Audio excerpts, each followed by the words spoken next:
Hello and welcome to the Growing Green podcast. Your host, Jeremiah Jennings, is the owner of Growing Green Landscapes in Birmingham, Alabama, and has a passion for growing the entrepreneurship community for those who are young in business.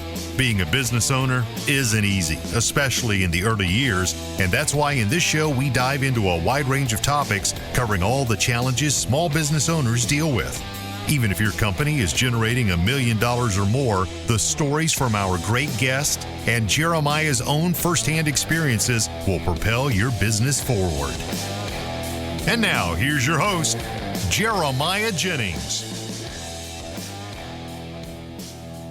What's up, guys? Thanks for tuning in to another episode today here on the Growing Green podcast. This is your host, Jeremiah Jennings, and I am so excited to be coming to you today with another fresh new episode with my friend, Jesse Weidner from Weidner Landscape Solutions, and this is a fantastic episode. You need to stay tuned for this, the full length, because we get into so much good stuff in this episode. Jesse is doing great things in his landscaping company. He's recently made the move in the past couple years from full-time mowing to now full-time landscaping with a mowing crew on the side that does it a couple days a week, but he is not in that side of things. He is full-force landscape, and it is a really, really cool business story.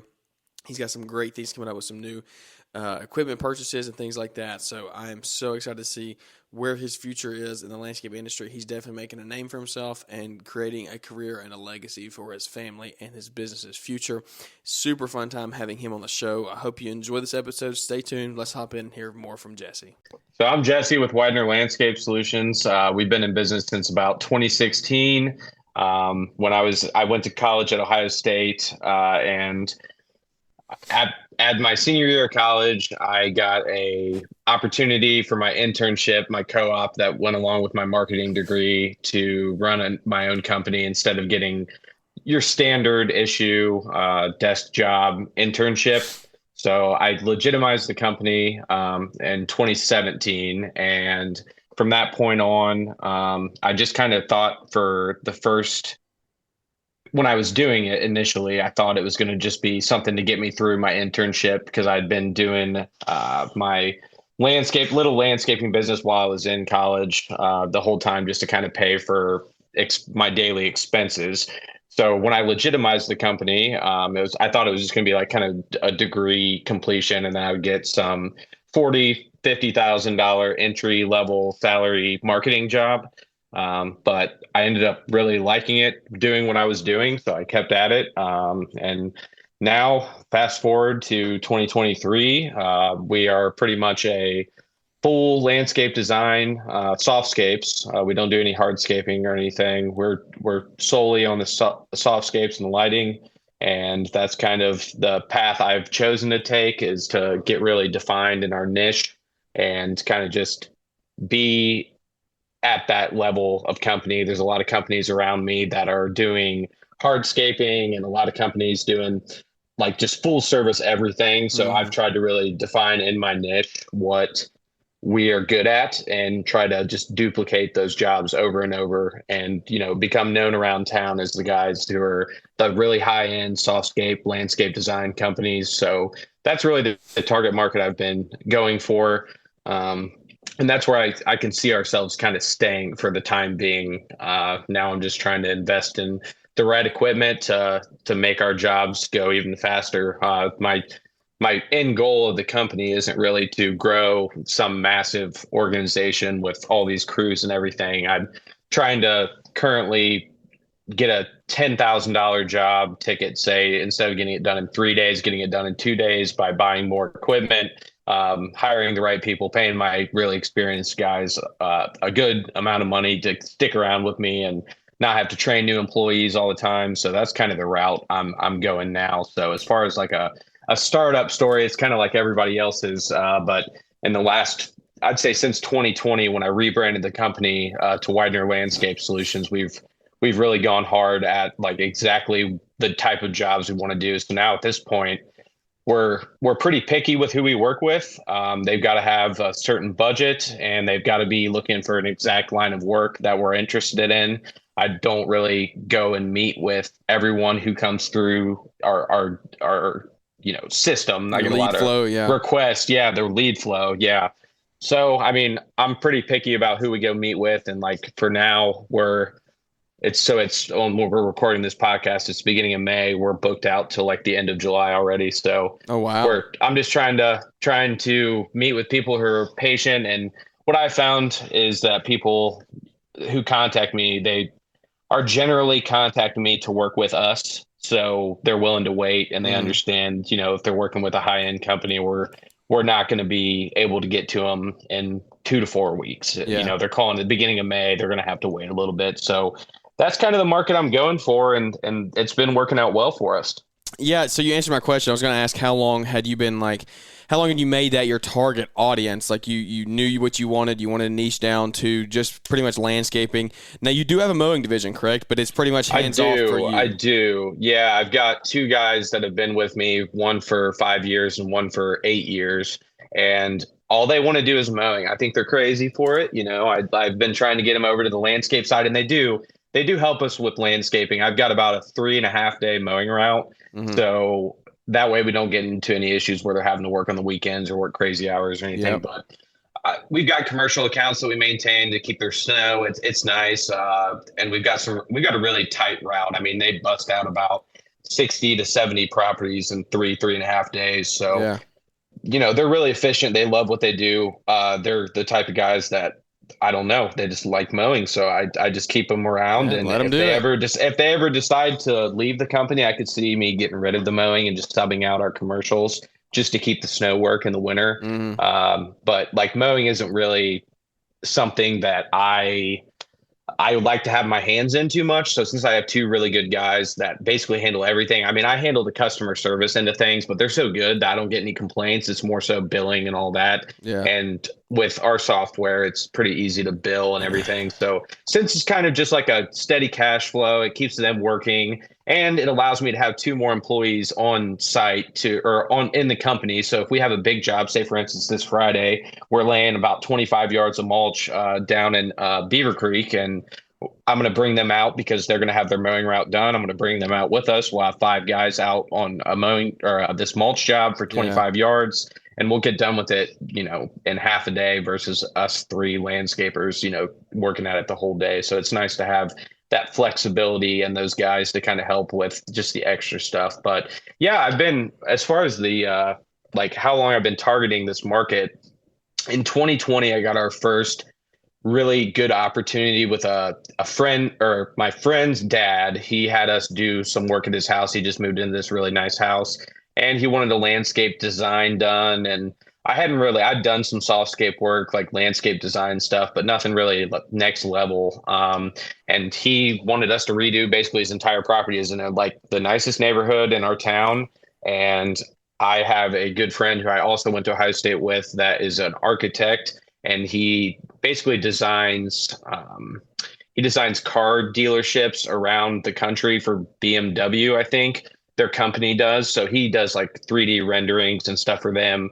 And I was like, hey, I can get you this software. Would you be able to kind of 3D render this? So now he's got a side business called Five Rivers Landscape Design, and he's basically my designer. So I design the landscapes. I'm the guy who knows the plants, but he can put them in this software and really, bring it to life. So a lot of our renderings are like super next level compared to if a landscaper was just doing it, because he works with CAD and Rhino and all these other softwares that I'm not familiar with every day. So when I give him a design, he can bring it to life. So we had this opportunity where we worked together for the first time. I purchased the software and he brought it to life, and we gave it to the client and he accepted the design. Essentially, we had about a $10,000 job to start with, which was huge for us back then. I mean, I was freaking out about a $10,000 job. Yeah. And I was in a little bit over my head, but I ended up like executing and just like trial by fire. Essentially, we executed a great product. It's still one of my favorite landscapes to this day. And that summer, he added on like 3 other work areas, and we ended up doing like $40,000 worth of work for the guys. So I knew at that point that and that's when I was running, like, it was me and the 2 mowing guys only. We were doing about 2.5 days of mowing and then the other 2.5 days to landscape.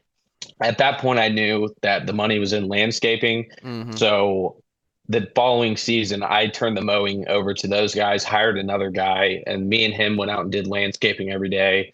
And the mowing guys went and did the mowing every day. So I had 2 crews.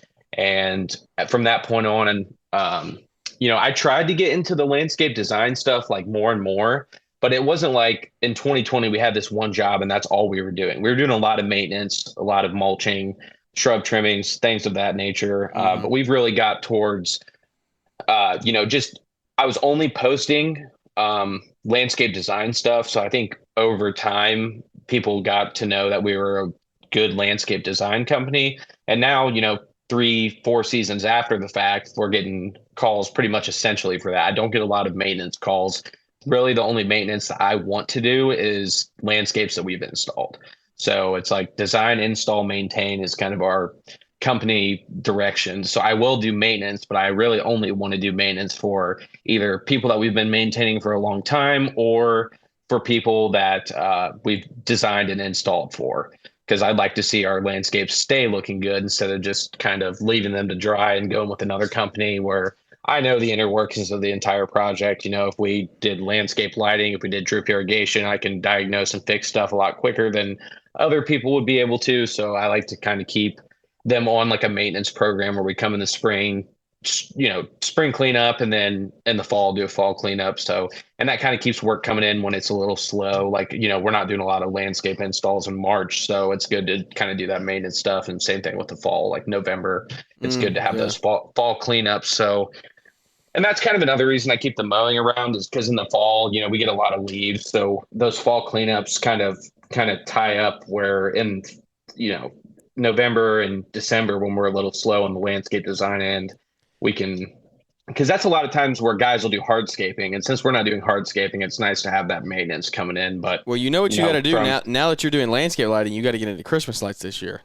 Oh no, I'm good. Oh, why not? I'm good. You say you're good until you see the profit margins. Yeah, and I'm sure the profit margins are good. I've actually talked to a lot of guys that do Christmas lighting, but like I'm all about the couple months break that I do get. So like I am like fine with it. I you lay your guys off, or do you keep them on? So two of them go out and work different jobs over the winter. One of them goes down to Florida and works golf course or any other. He's got a condo down there. His family does, so he goes down to Florida. And then another guy goes out to Colorado and works on a ski resort. So he does that. And then one guy I keep on to do snow plowing with me. And then this year I just hired another full-time guy who I'll have to keep on as well. So I try not to lay them off, but yeah, it just depends on the winter. If they need to go on unemployment for a couple months, they can. But we do have snow work that comes in, but it's Ohio. So I live in southwestern Ohio in the Dayton area. So it's not like we're getting a ton of snow, but we get a good winter for us is 5 to 7 snow plowing events and about 10 to 15 saltings. So that's what I do in the winter time to kind of keep busy. But it's really, I budget our company to work essentially from March 1 to December 15th. And that's kind of our working season. That's where my budget kind of goes around. And I know are you still in the synced up? No, I'm not right now, but okay. Yeah, it was the reason, a lot. it is a lot. The reason we switched, and I think I've talked about this on the show, but the reason we switched is just because we're still so primarily maintenance that the maintenance side was just not what we wanted it to be. It's not what I want it to be either. Yeah, we're not into landscaping enough yet, and so. But I will tell you this: we're actually getting more and more landscape jobs, and I'm kind of kicking myself like, that would be nice to be able to just fly through an estimate in about 10 minutes. Man, I'll tell you, I don't like it for maintenance, and they're working on it. Oh, yeah. Now that I've got it set up for maintenance, like it's okay. Yeah. It's doable, but it's not great for maintenance. Like with my maintenance side, that's the only thing. Oh my gosh. I mean, I can crank out, if I do a landscape design and I'll have all my materials in my catalog. I can crank out a landscape design quote that would have taken me an hour and a half. I can do it in 10 minutes. It's just insane. So, and there's no second guessing. It's like, it's what you have to make. Like, oh yeah. And it's just like my numbers are just going up this year. Cause it's just like, I can't argue with it. The numbers are there. The budget's there. It's been great. So, as far as our landscape design side and the landscaping side, Synced Up has been amazing. So since I have that budget basically broke down for X amount of working days, Yep. I don't really have the winter money is just kind of bonus, and it's great if we get it, but if not, that's fine too. We don't do a ton in snow. I think this past year we did around 40 or 50 grand in snow, which isn't like a huge amount compared to some guys' snow events, but we have 2 trucks and it's kind of just bonus money at that point. So yeah, and I would encourage most guys out there listening that they need to do that. You need to create your budget. Well, first off, you need to create a budget. Then you need to make your budget where you're operating in a certain season. Don't create a year-round budget for landscaping. It's not happening. Like, you're not working unless you're in South Florida. That's about South Florida and like California. They're the ones that are still mowing year-round. But most people aren't doing that. I mean, most people are not doing that. So pick your season, make your money in that season, and then whatever is left is extra. That's a really good philosophy. I highly encourage anybody out there that is looking to do that to check that out and at least build some type of budget. Let me tell you. So let's talk about this really quickly. Let's go back to the days of when you had your mowing route. You had you and a guy, and then you hired another guy, and you wanted to do more landscaping. And that's a stage that I feel like a lot of guys are in business. That's a stage that I'm at right now of like, want to do more landscaping, but we have to have the mowing to cash flow. We have to have the mowing like for the profit right now. Like we can't just cold cut mowing and then say, oh, I'm going all landscape. We just don't have the demand yet. What did that look like for you? Did your demand just go through the roof, or was it a process of like slowly transitioning into landscaping? Like, what did that process look like? It was a process. How we did it is it was just me and one other guy to start, and we would mow 3 days a week and then go down to landscaping, and we'd do landscaping. I mean, I used to work on the weekends all the time because I didn't care about a social life or a family or anything like that. So I'd landscape Thursday, Friday, Saturday, generally be off on Sundays. And I did that for a couple of years, and it just started to get really old, and I was just making more money on the landscaping side. So I was only advertising. I mean, I would advertise mowing, but I was really trying to advertise landscaping. And then at the point where we had that year where we did $40,000 in landscaping work for a guy, and it's like, what am I doing? Like making in a handful of days. And it's not like we did a crazy amount of like mowing. It's not like my mowing's ever been like insane, like the amount of mowing we do. I mean, our best year mowing is like, even now is like less than 100 grand. So it's like, it's good money, but like unless you're doing it in mass, I don't know how great of money you can make at it. So in my opinion, like now, so for this year, we're going to do hopefully around 550.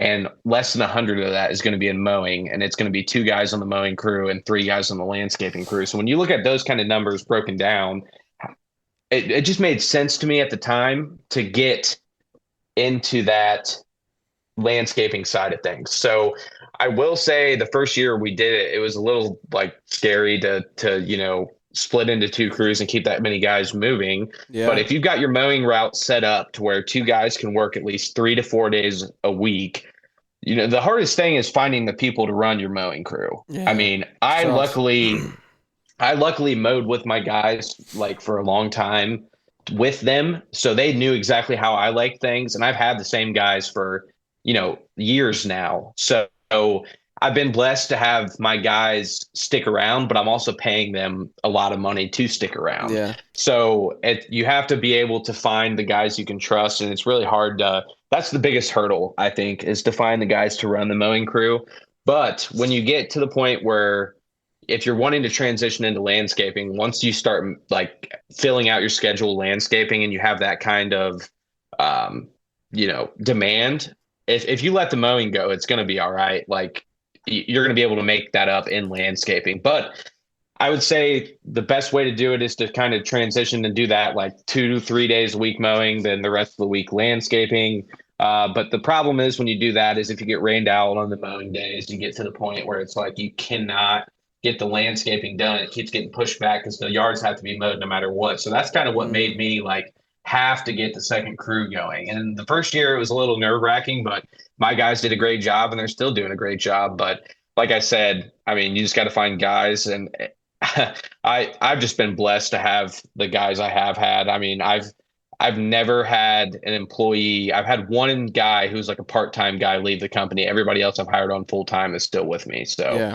but I mean, that's why I'll take less money for myself to keep my guys around because I don't want to have to train new guys. It's worth paying the money to the guys. I'm paying every one of my employees $25 an hour. Yeah. So and then I give bonuses at the end of the year. It's like I try to be very, like, I'm not a slave driver boss. Like, I try to be really open with the guys and tell them what we need to get done. But it's like, if they need a day off, I'll give them a day off. If we paid holidays, paying them high wages, a bonus at the end of the year. I mean, my 8-year guy, I pay him like $3,000 at the end of the year because it's like, he's been with me for this long. Yeah, I mean, he deserves a piece of the pie. So I think that kind of just really letting your guys know like how much they mean to you, and doing that is going to help you keep guys around.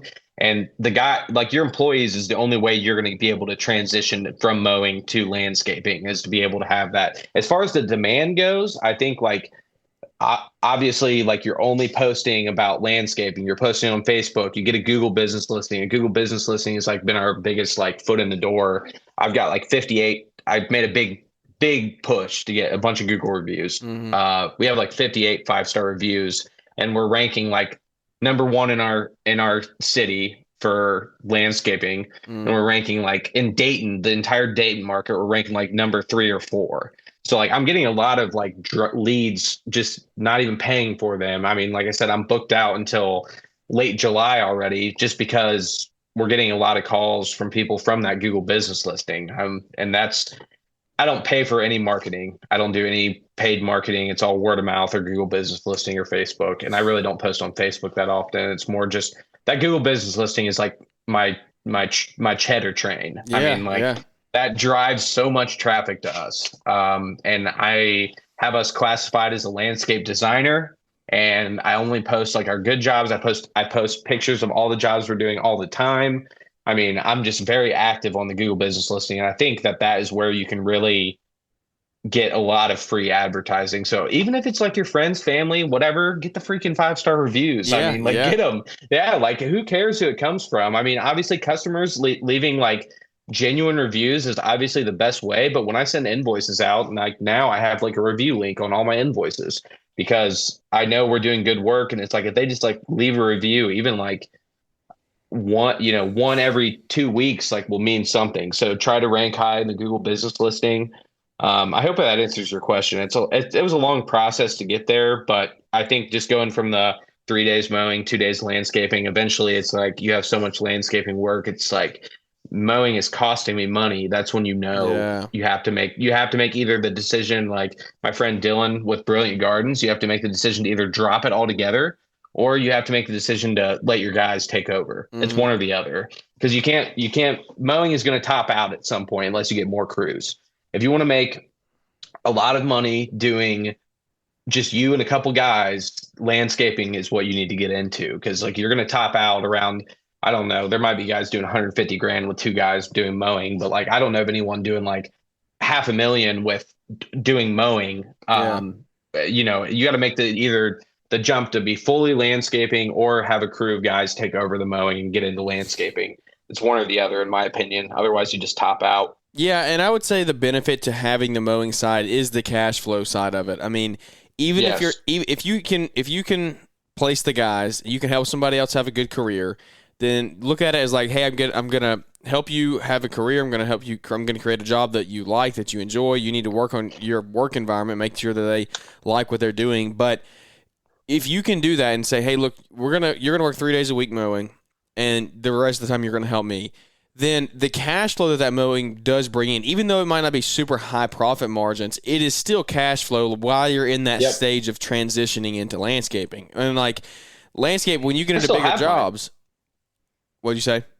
I still have my mowing route for that exact reason. I mean, I just have the guys in place. I'll never get rid of it as long as I have the guys in place. It's great cash flow. Yeah. I mean, I will never get rid of it. And it was very helpful when I was first, like, if I had got slow over the summer, because like when you first jump into landscaping full time, you might have a couple months over the summer where you don't have a lot coming in. Yeah. So it's really nice to have that mowing crew. And if you can have the guys in place, I would recommend doing that. Like, that's obviously the route I took, and it worked out really well for me. And it's one of those things that, like, so you have two options. You can either cancel it totally, or you can say, if you have guys that work for you, maybe they don't even know maybe they're still learning, they're still figuring out, they're still growing. You can just say, look, it's sink or swim. Like, I'm not going to just cancel. I'll at least let them go out and give it a shot. And then if it turns out to where they're like, you get callbacks all the time, you get unprofitable, then you can say, okay, we got to kill this. But at least give them the chance. Let them go out there and try to prove themselves. And I mean, that's what you just have to do. And so for me, I think cash flow is huge. I don't plan on getting rid of the mowing at all. We're actually still trying to grow the mowing, because for me, like, I would be totally fine growing a total 4-day-a-week mow route and me just start adding on guys to help me with landscaping. Like, love it. Because the mowing is, I'm in the same position. I don't want to grow some massive, huge company, but if I could have one solid, like, totally full mow route and then just let them go do their own. Like, I think Mulder does that. Mulder does. Yep. He's got a pretty full mow route. I mean, and he still does it. I mean, he's doing like a multi-million-dollar company, and he's still doing a mowing route. I don't think that's a bad idea at all. Yeah. It's just it's if you build that route and you can have someone take over.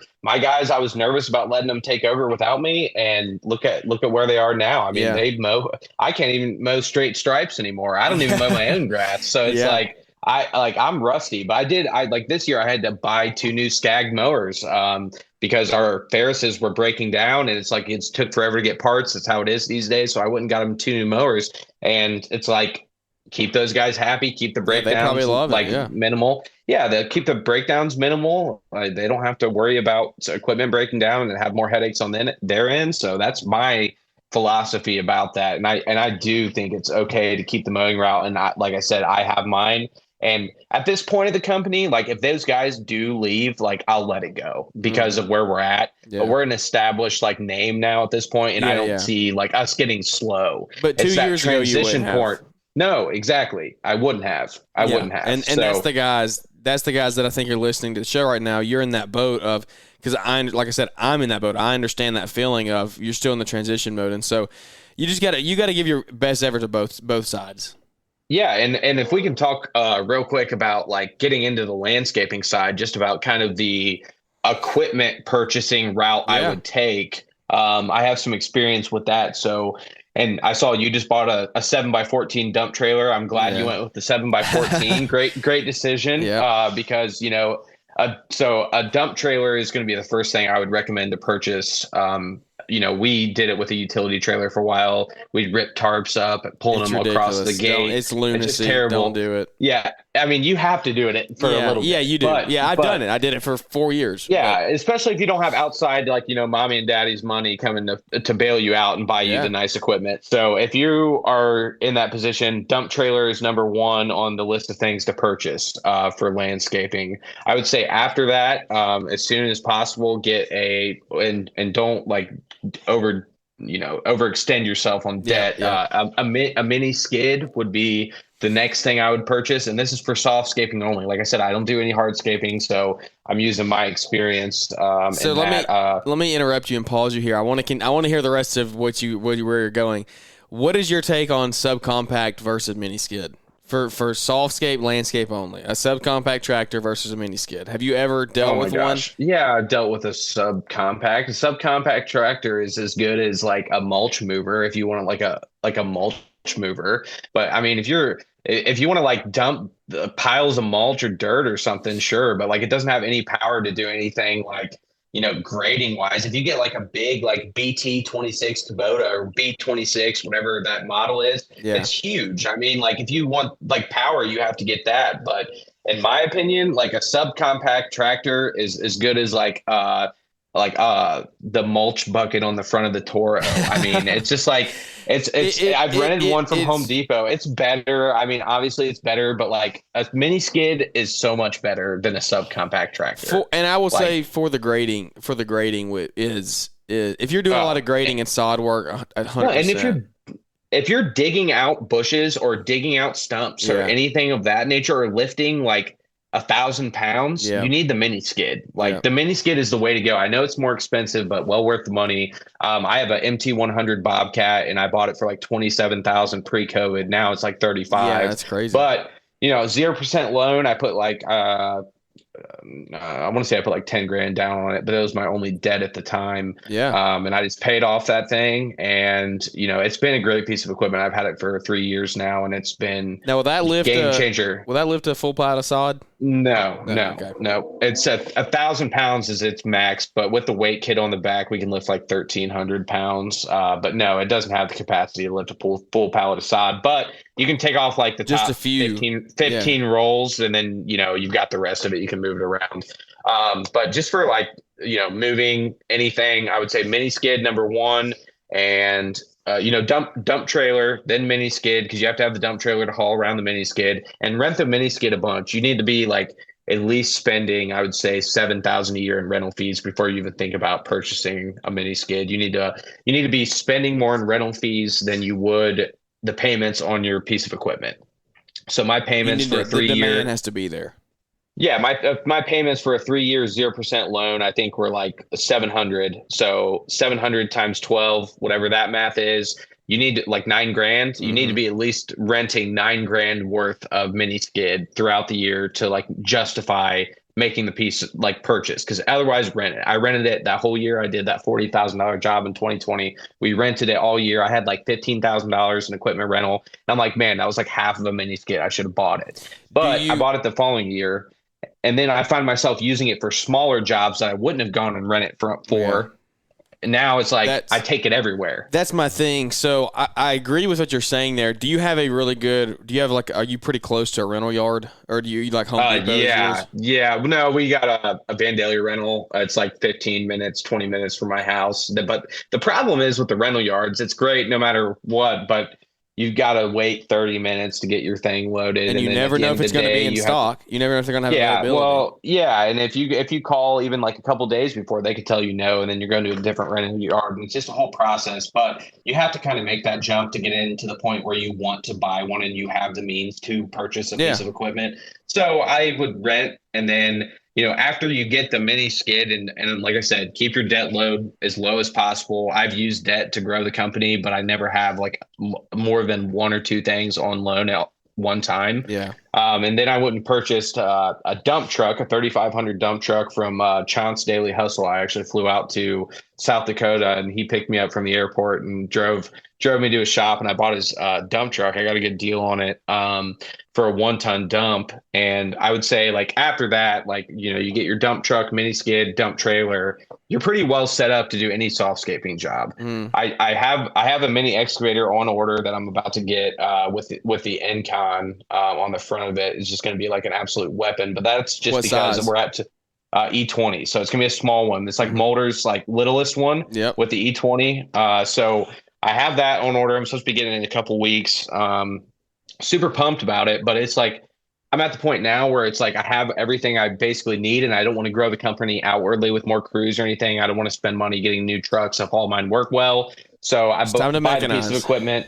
Yeah, it's time to mechanize. My back's getting old, and it's like I'm just trying to make it like to where we can do these $10,000 jobs. We can, instead of 3 days, we can get them done in 2, and just like use as much equipment as possible. So that thing's going to be great for pulling out shrubs, setting boulders, stripping sod, anything. I mean, we can use it to like scoop river stone out of the dump truck to dump into a mini skid to go send it off to wherever it's going. So I'm trying to like kind of mechanize the entire company now and really grow within the margins versus growing, my gross profit, my gross numbers, and trying to grow this, because even with 3 guys, you can only do so much. That's right. Yep. So I'm trying to really dial in how much profit we can make in the job and how fast we can get it done. I mean, I want to be like where we can do like 2 to 3 of these like $10,000 jobs in a week, and you can really start to like make some money if you're putting $100,000 months in your books. And I'm not there yet. Like I'm definitely not, but I think with this piece of equipment and the equipment that we do have, it's doable. So I'm just trying to be like a super high profit company that's only doing softscapes, lighting, I mean, like I said, I have no interest in being a hardscaping company because there's so many of those guys in my area, and all the hardscaping guys do softscape as well. But like me and a couple other guys are like the only ones doing softscape only, and I am really trying to push that we are like the company to choose in town for softscaping. Yeah. So I think that's the route of equipment that I would go. I say dump trailer first, mini skid second, then a dump truck when you can afford it.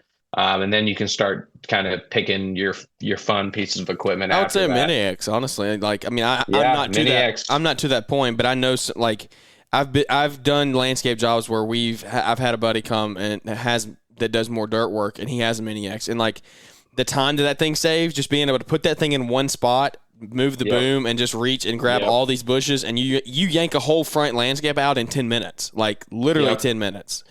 Yep, exactly. As opposed to and you could do that with a mini skid. Like, that's a good place to start. It's not that fast though. No. You couldn't do it in 10 minutes. I'm saying you can get it. No. You can get the job done. Like, you can get them out, but it's not going to be near as efficient. And it's like, oh no. So I don't know. Not even close. I'm honestly torn. Like, I don't know. I'm torn because mini skid has to be first, in my opinion, because you can use a mini skid for so much more. Yeah. You can dump, like, it's material mover. Yeah. And a mini X is not a material mover. Thing. So that's why you have to go, because if you're putting in topsoil or whatever grading, a mini skid can do all that. You have to get the material mover first. You have to get something that can move skids around on the job site, move like your ground protection mats and all that. Like, you have to have the mini skid first. And then I would say dump truck, because the dump truck allows you to have two different types of material. You can bring material to the job site in the dump truck and have your equipment loaded in the dump trailer, because otherwise you wouldn't be able to have the equipment loaded in the dump trailer. So that's kind of like why I said mini X or dump truck next after the mini skid, is for the multiple types of material that you can move around. And a dump truck's like awesome because you can just back right up and dump, and it's like not this like trailer that's like big and clunky. And then after that, then the mini X I think will be the next piece of equipment. So after I get my mini X, I'm going to pay off like all my stuff. I'm going to pay off the mini X and make sure that that's all paid off before I think about doing anything else. And then I'll probably like go bigger dump truck or something like that. I just bought an equipment trailer so I can haul the mini X and the mini skid on the same trailer. Are you so excited? Like, the reason the mini X, I'm so excited. The reason the mini X is so enticing to me is like, yeah, you put an auger on a mini skid and you dig your holes, but like being able to put that mini X up there and just scoop and like your hole be dug, I'm just like, oh my goodness, I just can't, I can't fathom it. We have actually like a BT 131 steel hand auger, because we're planting a lot of like 1 to 5 gallons, and that thing's amazing with the planting bit. We can plant like 80 plants with 3 guys in an hour. Really? If we have decent soil. Yeah, with the BT 131, one guy. I got my landscape right-hand man. He just goes around and he's like a rabbit with that thing, dude. He can just does it work you to death, or is it pretty smooth? Like, is it pretty smooth machine? With the planting, it doesn't look like a post hole digger. It's like a triangle at the bottom, so it's like way less grabby than your general like post hole digger handheld auger. So it works it pretty good. And if you catch a root, it has like this feature on it where if it spins, it like disengages, so it doesn't kill yank you. Yeah. Oh, yes, exactly. God, that so hurts the so steel, bad. the steel one is the one I would go with for that reason. But yeah, man, we could plant like 80 plants with 2 guys, like me and my other guy going back behind and kind of, setting all the plants in. He's just going around digging the holes. If I have him set up, he just moves it, digs the hole, puts it back in the hole. We come through, pull it out, and pull the plant out of the pot, and then, plant it. Yeah. But the Mini X is going to be great for like any drainage, like ripping out. I can see us stripping sod with it with the tilt rotator. I mean, and we can get he can bring me a mini skid full of Riverstone, and if we have like a long reach to get it back into bed, I can turn it around and scoop it out of the mini skid and then feather it back into where I need to go. So like I wouldn't have bought a Mini X if I wasn't getting the Encon. Let's put it that way, because I don't know how much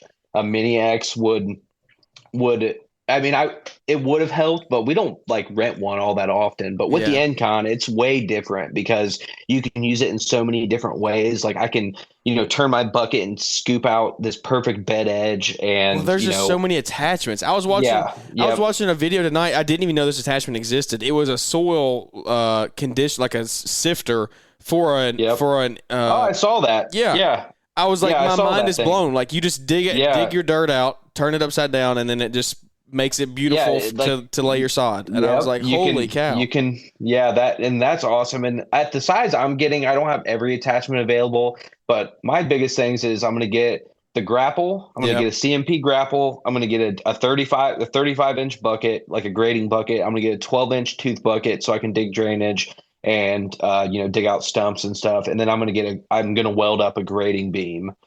So I have that grading beam so I can, you've seen the grading beam videos where they're like pulling it and all that. And so I'm going to have a grading beam, and then I'm going to have the two buckets and the grapple. And that's what I'm going to start with.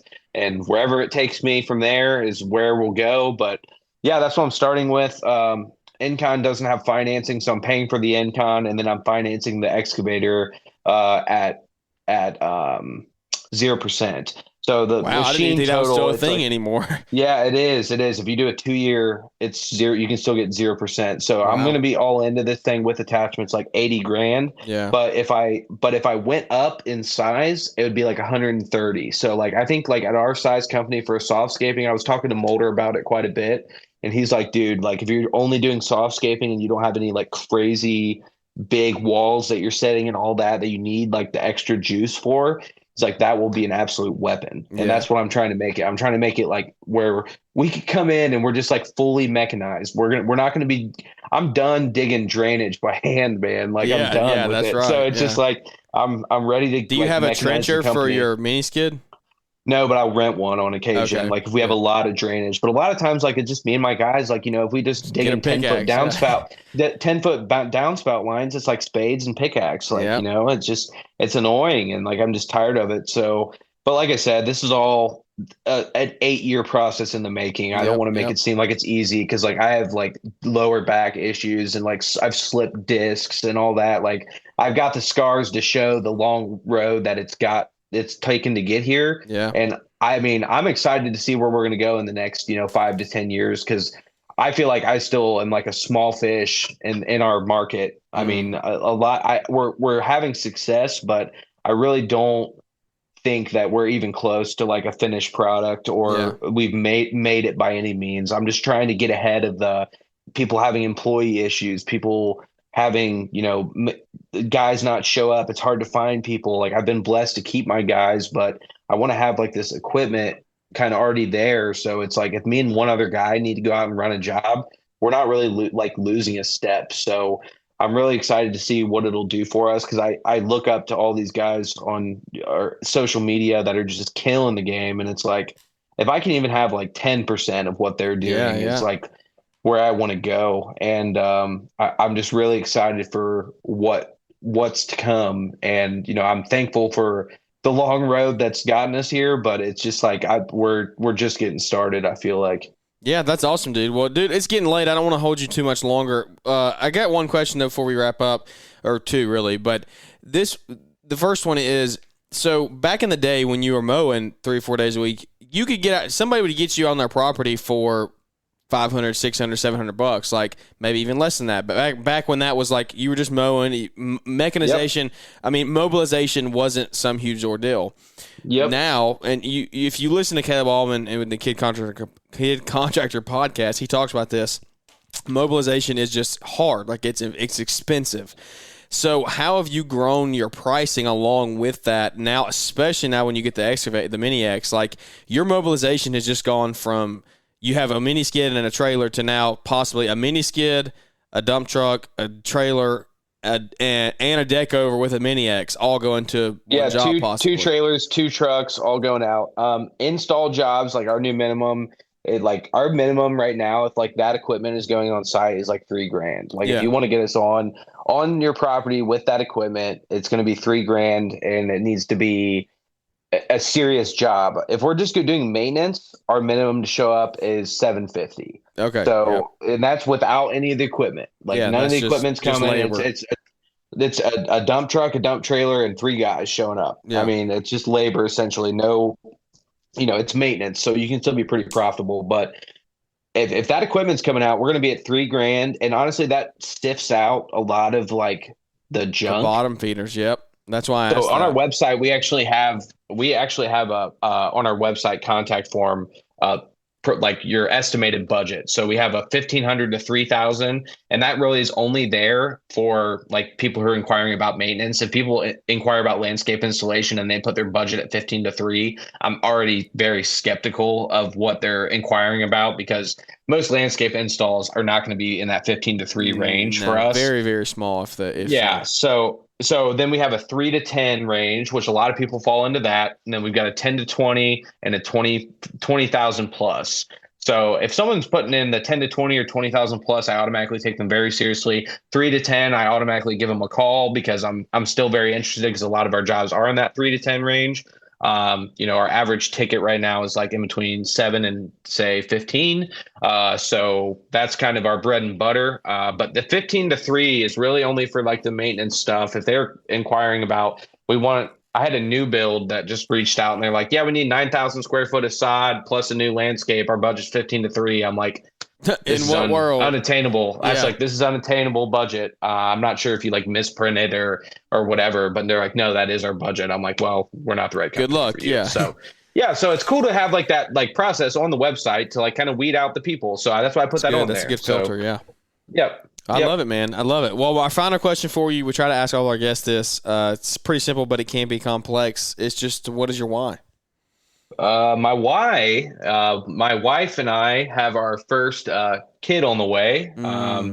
We're due in September, and I thought my why was just kind of like building the business in preparation for kids. And now that we actually have one on the way, it's specifically for my wife and my son that is on the way in September. That is the only reason really that we're working as hard as we do, and I work as hard as I do, because I know once he comes, I'm going to have to give them a lot of attention. So I am like grinding extremely hard right now. And I've made a lot of like life changes as well. A lot of old habits that I used to have are not a thing anymore. So I've just changed a lot of how I've been, carrying myself and like my life outside of work. And I've really been focused on, family, getting ready for the baby, and working. I mean, that's pretty much it right now. Isn't it crazy how your priorities change? Man, dude, you ain't lying. You ain't lying. I've really changed like how I think about everything. So my why is really just to give my wife and my son the best life possible, and we can have I can have everything that I was given as a kid, because my parents were great, and I never had to worry about anything, but they also didn't spoil me, so it's like it was a really good balance. I felt like I was raised really correctly, so I'm hoping to kind of continue that and give my kids as much as possible. So that's really, I've just been working really hard towards that, and I'm getting ready to step into the fatherhood range, join you on that front, and sleep a lot less and all that. So yeah, you're not kidding. Man, I tell you what, it's insane. The first couple months is rough. We've talked about this before on Marriage Mondays, I think, but I don't know that I've ever said it this boldly or this plainly before. Sven might get on to me for this, for putting it out there on the airwaves.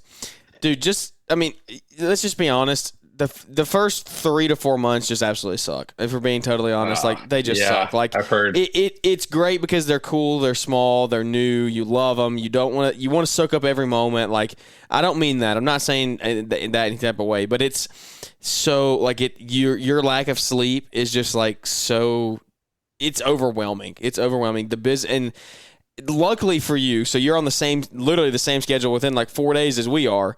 September, baby. We're not going to be as busy. September, you're not going to be as busy, and that worked out great for us. Like, we went into the slow season, and I got to spend the majority of the winter home with them and getting to see those early progressions and things like that. So that is really cool. The reason I just say it sucks is like you're very sleep deprived. Don't sleep. You don't sleep. It's hard to get stuff done around the house just because they're crying, they're pooping, they're eating. It's just that time of life. Like, they're just trying to figure out that they're even in the world. But it is awesome. There's nothing like it. Like, there's nothing like it. It's as simple as that. I mean, it's hard, but it's the most rewarding thing you can ever do. I'm really excited for the timeline because my wife will get 3. She's a dental hygienist, and she is going to get 3 months of maternity leave. So that puts her at like mid-December. And then I'll basically be done. So I'll get like the whole winter with him. And my father's actually retired. So it's like if we have a snow event, I can just go drop him off with my mom and dad. My mom works from home. My dad is, retired recently. So he said he would watch him over if I get in a pinch where we have snow and Morgan has to work. So like the timeline's really awesome because we really don't have to worry about any sort of childcare or anything like that for at least 6 months. So until March comes next year and I'm fully back in the field, it's like really awesome. Like, cause I can't imagine childcare is hard in itself. I've heard, but like finding someone in that first 6 months when you have like a baby newborn, it's it would be tough. No. And it's like, I'm even like considering, and my wife and I have talked about her going like more like part-time, working a couple days a week and kind of doing that thing, especially with the company being successful. So we really tried to like set up, I really wanted to be very well established in the company before we started popping out babies, and congrats to anyone who's like has kids, and like my buddy Dylan Stevenson, like he had kids and started the company. He's a crazy person for it. He's absolutely crazy for it. But look at him now. He's like super successful. He's killing the game, and he's like really starting to see something come from it. And it's like, I did all that before I had any responsibilities. So it's like, congrats to you two. Like just like you guys are insane in my opinion. So it's like getting going and like having the kids and the family and like trying to like really make like really grow and go through that whole growth stage while you have that is like, that's pretty stressful. So like props to everybody out there doing it. Cause I'm sure there's plenty of people that are like thinking about leaving a full-time job and starting it. And I just really give props to anyone trying to do that. So it's really awesome. It's not easy, but it's building the dream. That's what everybody's trying to do, right? Yep. Spinning the web. That's just right. Like put it on the board and go after it. Cause like, shoot, if I can do it, like, I mean, like if I can do it, anyone can do it. Like, I feel like I know nothing. So it's just, it's awesome that people are doing that and everybody's just trying to build the dream at the same time. That's why we got this awesome community, people just helping each other and doing it together and reaching out and asking questions. I mean, feel free for anyone to reach out to me as well. If anyone's where can they find you? I'm on Instagram at Weidner Landscape, Weidner.